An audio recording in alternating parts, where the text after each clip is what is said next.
এখানে আবার কি হলো ভাই? ও ভাই এখানেও হয়েছে একটা হালকা করে।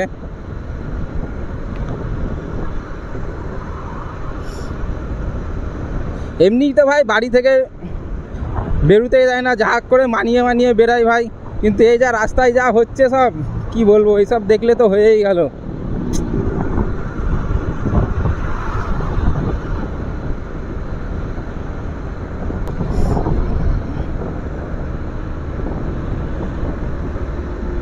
একটা আরএস আসছে দেখো ভাই। ও বাহ, ছাপড়ি ভাই, এদেরকে ছাপড়ি ভাই একদম 100% বলা যাবে। না আছে দুজনের মাথায় হেলমেট আর রাইডিং করছে দেখো ভাই। এদের গাড়ি চালাচ্ছে না, রাস্তা দিয়ে সাপ যাচ্ছে বোঝা যাচ্ছে না।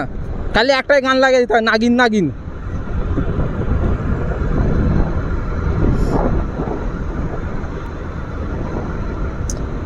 আমার তো যা মনে হচ্ছে ভাই, রাইডার না হলে আমার রোস্টার হলে ভালো হতো। আমি ভালো রোস্ট করতে পারছি মনে হয়, তাই না বন্ধুরা?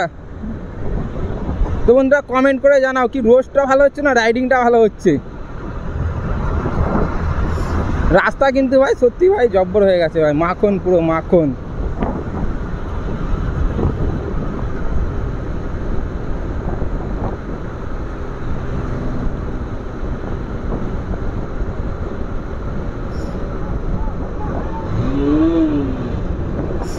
ভাইদের একটা জিত ছিল ভাই, করে দিলাম। ছেলেরা ভাই, ভাইগুলো ভাই রোদের মধ্যে দাঁড়িয়ে আছে ভাই আমাদের দেখার জন্য। একটু তো তাদেরকেও তো একটু খুশি দিতে হবে, নাহলে বললে বললাম করলো না দাদারা, একটু করে দিই। তারাও খুশি হলে আমরাও একটু খুশি হব।